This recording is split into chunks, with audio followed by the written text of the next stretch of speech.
the distinguished President pro tempore of the United States Senate. I thank the presiding officer for the recognition, and I thank all who are here. You know, excuse,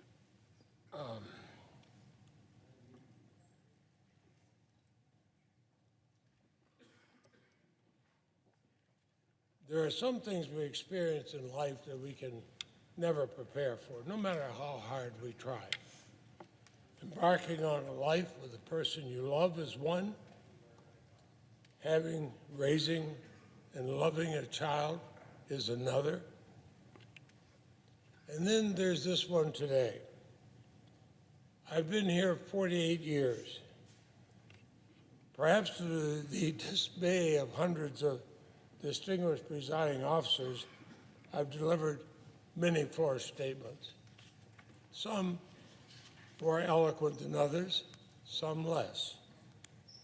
But I've never delivered a speech like this, and I so appreciate all of you indulging me.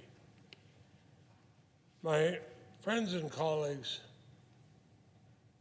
Marcel and I have such warm and lasting memories of so many who have served in this chamber now and too many years, including mentors. From the first day I arrived here, like Republican Senator Bob Stafford. He was our state's senior senator when I arrived here. And I watched him in awe, but he was the person who looked me in the eye and said to this 34-year-old freshman, "Patrick, you're not my junior senator. From here on, you're my Senate partner." And what a difference that made. And in the last 48 years, the Senate has become a family to both Marcel and me.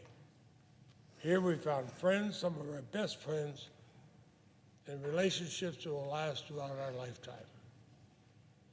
It's also the place where I had the privilege of fighting for Vermont, the place where I was born, where I met Marcel, the place where we started our family, and the place to which early in the new year we'll return together, the state of our birth. But I have a reverence for this place and its history, its constitutional role as people that I know we all share. I've had this sense of awe about the Senate from an early age. I used to walk to the Capitol in my time here as a law student at Georgetown University Law Center. I'd sit in the gallery. I'd watch transfixed as the Senate debated the most pressing issues of the day. Back then, I could have never imagined that I'd one day etch my name into one of these desks, let alone that I'd have the opportunity to cast well over 17,000 votes, that I would serve with 400 senators during my time here. 8 times the voters of Vermont, my neighbors, my friends, my family, gave me the great gift of their faith in sending me here to be their voice in the United States Senate. But what propelled me to run was a belief that I understood the needs and values of Vermont and thought it was time for a new generation to address them. Dublin-born parliamentarian Edmund Burke's speech to the electors of Bristol served as my North Star. He said, "Your representative owes you not his industry only, but his judgment."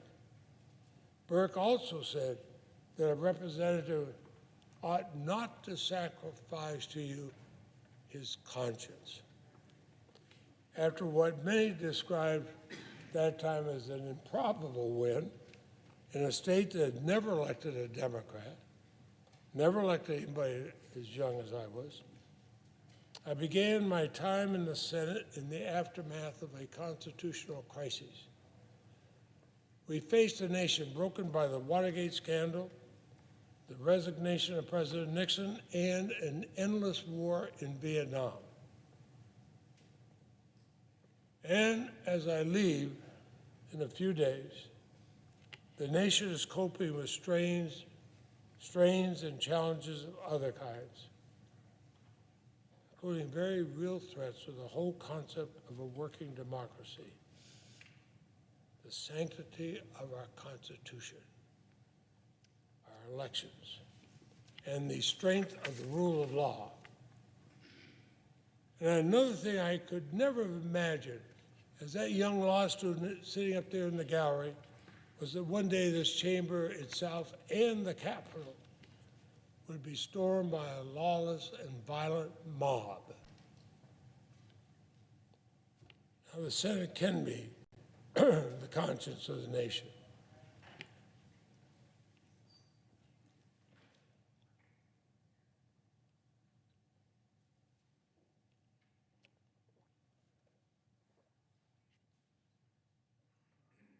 Being elected 3 times as President Pro Tem, I have felt I was entrusted as one of many stewards of the time-honored norms and traditions that are passed on over the years, which help build trust, which help the Senate, when possible, to work through problems to get difficult things done, and to allow the Senate, at its best, to rise to the occasion and serve as the collective conscience of the nation. I've seen the importance of acts of grace and political self-restraint to make the Senate work. Now, when I arrived here, bipartisan cooperation was the norm, not the exception. It was ingrained in the fabric of what it means to be a United States senator.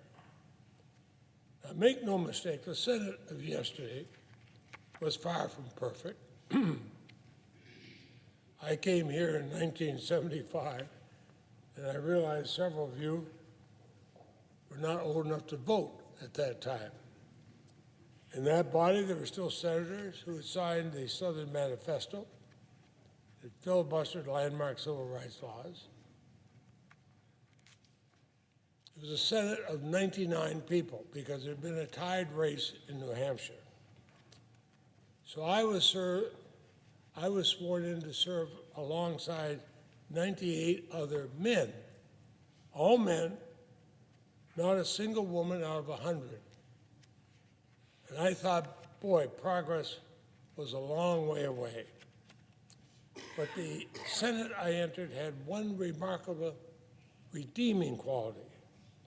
The overwhelming majority of senators of both parties believe they're here to do a job, not just score political points or reduce debate oratory to bumper sticker slogans. Issues like budgets and farm bills and transportation bills had nothing to do with whether a senator was a Republican or a Democrat. It was all about the nature of our home states. Now, no one would accuse Bob Dole or Ted Kennedy or George McGovern or Howard Baker or Paul Laxalt or so many others of being closet Democrats or closet Republicans. But each one of them understood that to do our jobs the right way, we had to work together, and we did. Republican leader Senator McConnell and I worked together in the Appropriations Committee. We passed our gavel back and forth on the Foreign Ops Subcommittee, depending upon who was in the majority. And we worked together passing complex bills. But we worked with a sense of common purpose and respect and incredible productivity because we had that common purpose. Now, of course, that did not mean there weren't times when both sides fought like cats and dogs on the Senate floor in an election campaign. That was understood. But there are unwritten rules that apply, quite different than they are today. Senators didn't engage in scorched earth politics because they knew they'd return the day after election to a Senate that only worked if you found and stood on common ground. The person you battle today might be someone you need to work with on a different issue tomorrow. Now, I'll share something easily forgotten, but something I learned on the Agriculture Committee. I once overheard someone say in the cloakroom that they'd been out driving in the middle of nowhere. Well, I thought to myself, if you're one of the people who live there, you know it's always the middle of somewhere. And that was a bit of a brainstorm. For years, I've been traveling when Senate recesses allowed to try and understand the world a little better, travel to build some relationship with other leaders from other countries, allies and adversaries alike. And from that very first Codell onward, I found that almost without fail, when senators of both parties travel together, their partisan differences dull and their shared perspective grows. You see a country, and you see the country through each other's eyes, not just your own. So Dick Lugar and I came up with a new idea. Let's have a Codell here at home in the United States to help senators understand the rural states, whether they're north, south, east, or west, had a lot in common, to make it clear that everywhere was somewhere. And nowhere was just a place on a map you hadn't experienced yet. So we explored those states together, having Codells in each of those states, Republican states and Democratic states, and hear from the people there. But more importantly, we got to know each other. We all became invested in each other's success, legislative and personal. I fear those days may be gone, but I pray just temporarily. Because if we don't start working together more, if we don't know and respect each other, the world's greatest deliberative body will sink slowly into irrelevance and, heaven forbid, become our own version of the House of Lords. Now, Mr. President, I'm especially proud of the work I've been able to do for Vermont and for Americans across the nation. Our distinguished leader here, Senator Schumer, has heard more about Vermont than anybody from New York ever has. And I thank him as a lifelong Vermonter for listening. And among them, the things that came from Vermont, the Organic Standards and Labeling Act. First blocked because it'd be crunchy granola. Well, it's a $60 billion industry in this country now. Some crunch, some granola. But we also enacted in this body the world's first ban on anti-personnel landmines. I started off having 3 votes backing me, 3 or 4 votes.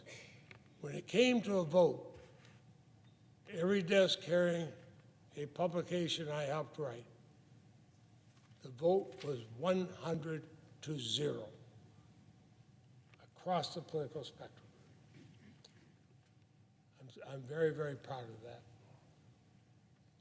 Decades of work here to protect our beloved Lake Champlain and supporting our farmers, forging new markets, revitalizing historic town centers across our state, greatly expand the Green Mountain National Forest by more than 140,000 acres that protect one of Vermont's, actually one of America's greatest treasures. And bringing resources to rebuild after disasters from the devastation of Tropical Storm Irene to the ravage of COVID pandemic. And I can never thank enough the senators of both parties who joined with me on that. And the Leahy War Victims Fund. That's helped innocent victims of war across the globe. The Innocence Protection Act, the Kirk Bloodsworth program, to facilitate DNA evidence to convict the guilty and exonerate the innocents, and human rights protections of the Leahy Law. I'll be ever grateful that I had an opportunity to be here to put those laws in place. And then we strengthened and extended the Violence Against Women Act. And I was joined in that by colleagues on both sides of the aisle so we could do it, making it the act it is today. Working on the Voting Rights Act and the Freedom of Information Act. I joined with a prominent Republican and I as a Democrat saying Americans have a right to know what their government is doing no matter which party is in control of the government. A long-time effort to restore diplomatic relations with Cuba. And a landmark program to remediate toxic sites in Vietnam, left over from the use of Agent Orange in Vietnam War, and to care for those who are exposed. And I thank the presidents of both parties who backed me on doing that and brought relief to a country that so desperately needed it. And then we made our copyright laws more effective. The bill we're able to write updated the copyright laws for the first time in 50 years, and in protecting Americans' privacy from government overreach. I do think, and I've mentioned the strengthening of the Freedom of Information Act several times in several ways. We, no matter what party we belong to, we ought to know what our government is doing. I've often asked for the formula that I've used to get laws like these across the finish line. Well, I must admit I allowed a little bit of humor this morning at 1 or 1:30 when we filed the omnibus bill. I should probably release what I've told Chairman Schumer. I do it very fairly. I treat every state the same alphabetically, starting with the letter V. No, let me be serious for a moment in case anybody thinks that's what we do. We do it because Democrats and Republicans learn to work together, and each side knows they don't get every single thing they want. But they can get most of the things the American people need. And it's far more important the American people are helped than any one of us individually. You know, it feels like yesterday I walked in my first meeting with the person who become my first majority leader, Iron Mike Mansfield. The majority leader put a fundamental question to every new senator. Why do you want to be here? For the title or to make a difference, to make lives better? And though he was a soft-spoken man who listened more than he spoke, rarely gave speeches on the Senate floor, Leader Mansfield dispensed one piece of advice that made as enduring an impression as the question he left to each senator to answer for themselves. He said, senators should always keep their word. And I think of that every single time I look at his portrait in the Mansfield room. And it struck me that across all those weighty debates, navigating the complicated and contradictory politics of the Senate, a caucus that included everything. Remember when I came in from social conservatives and segregationists to civil rights icons and prairie populists, Mansfield succeeded because he understood the currency of the institution was actually trust, not ideology.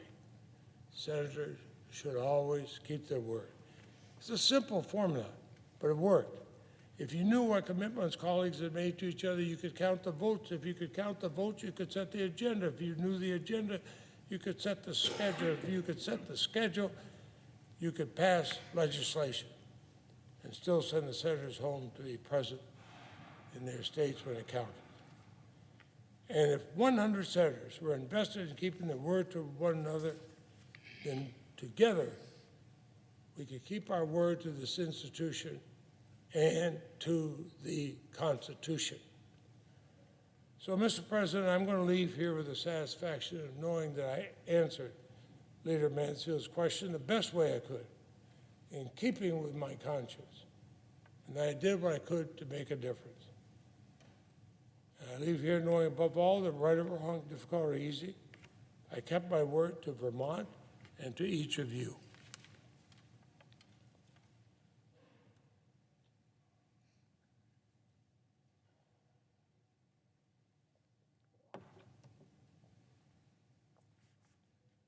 I want to thank my current staff, my staff throughout those 48 years.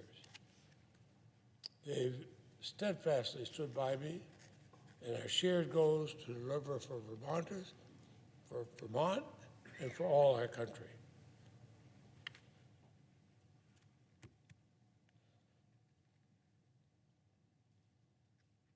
And I want to thank my family, our children, their spouses, our grandchildren, my parents who were here with me to start this journey in my first Senate election, who I know watch over the entire Leahy family today, as do Marcel's parents, who are also there. What a gift I have.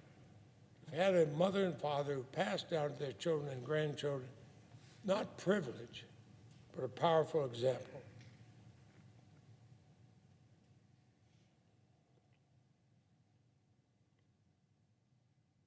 When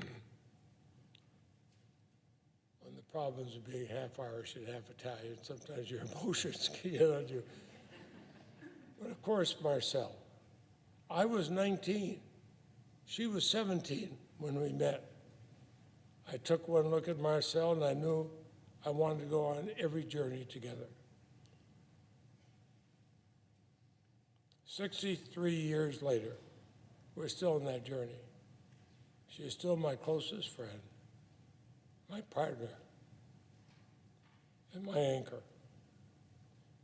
And I've been uniquely blessed to serve with fellow Vermonters who share my deep love and commitment to Vermont. Senator Bob Stafford, Senator Jim Jeffords, Senator Bernie Sanders, Representative Peter Smith, and of course Representative and now Senator-elect Peter Welch. I couldn't be more grateful that Congressman and Senator-elect Peter Welch will be carrying on after me in his own agenda. I might mention, you're going to like and respect the new fellow senator. I think people will on both sides of the aisle. Our collective efforts are why in so many ways Vermont continues to set an example for the nation to follow. But Marcel and I will leave with the same conviction that brought us to Washington in the first place, that the brighter horizons of tomorrow hold the hope of the future. I have still carrying that same sense of reverence about this place I felt as a law student. I've had and still had so many pinch-me moments. And one of the last ones will be etching my name inside my desk. And I'll forever carry with me the enduring bond of my fellow Vermonters, their common sense and goodness, what I try to represent as their representatives. What a place this is. I wrote those words in the margin of my legal pad as I rode back to our house late one evening after a very full Senate session last year as we're working out COVID relief for people who are still hurting. But what a place this is still. And I wonder what this 82-year-old President pro tempore of the United States Senate would love to say to the 33-year-old version of myself nervously walking for the first time onto the Senate floor.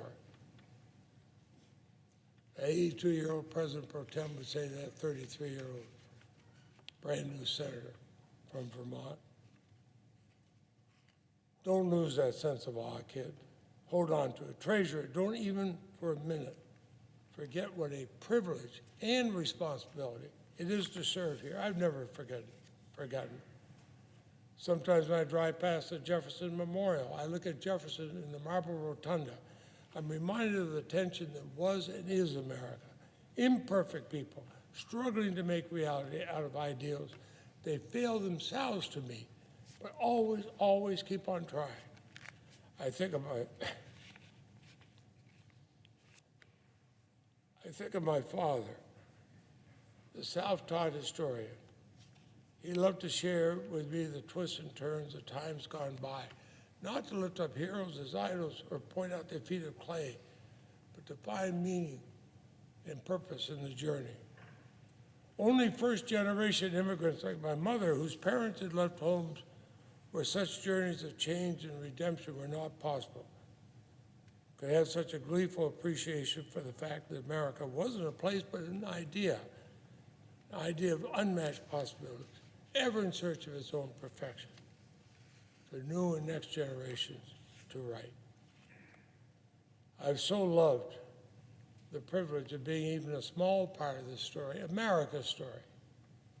And I've loved the privilege of working with giants and heroes here in this chamber.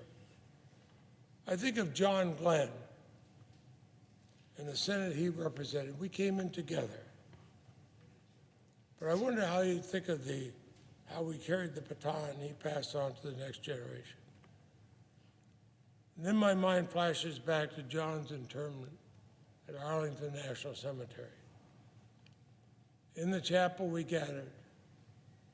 At the end, the Marine bugler played taps. Imagine a somber feeling. He paused. And then, completing a request that Senator Glenn had made himself, but kept as a surprise, burst into reveille. The mood in that chapel. Because that was John Glenn. There was a time to mourn and remember was lost, but there's always another mission, another call to serve, another day. And that's how it has to be for every one of us in this chamber. Yes, the Senate's broken in too many places. No, our institutions are not what Mike Mansfield and Hugh Scott and Jerry Ford and Hubert Humphrey, Ted Kennedy, John Stennis, Barry Goldwater knew them to be. But some of that change is good. A lot of it is tragic. And all of it is simply what it is. And I tell my colleagues, you can point fingers, or you can point the way forward to something better. And that's America, isn't it? So I don't leave here today with a requiem for the Senate. I leave here with a recipe and request for its renewal. Not taps, but reveille. Always reaching, always repairing, never retreating, never retiring from the journey. America doesn't stop, the Senate just keeps turning, and if we're lucky,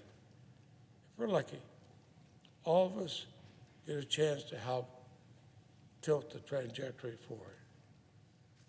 Just remember what Mike Mansfield said, keep your word. 30 years ago, I visited a refugee camp after a war in that country. I brought my camera, as I do everywhere, so I could show people back in Washington the human toll of this issue. Always on visits like this, I'd ask if it's okay to take someone's picture. You know, to be a displaced person is to have endured enough without having somebody invade your privacy. On this trip, a man encouraged me to take his picture. I looked at his worn, his weary face through the rangefinder.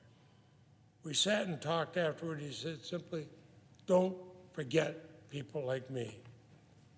That black and white picture has hung above my desk for 30 years since. Every day I come to work, he's looking at me. He's saying, you don't know my name. You don't speak my language. There's nothing I can do to help you, but what are you doing to help people like me? Conscience. That's what people are hungry for governments to stand for. So now I'm taking my conscience photo home with me. But I know that man's eyes will keep watching all of us and all of you. What a journey. What an abiding hope that someday after I'm gone, the Senate and both parties will come back together to be the conscience of the nation. You can build a Senate defined not by sound bites, but one strength in women and men with a sense of history. Insist that our republic move forward. For the sake of all those children and their children, all Americans, it not only can be done, it has to be done. Serving with 400 different senators has been an honor, but representing Vermonters has been the greatest honor. I'm humbled and always will be by their support. I'm confident what the future holds. But that's going to be up to all of you. I'll submit a list of the staff that made it possible over the years for me to do this, the people who deserve the credit for my accomplishment. I end with, to every one of my colleagues,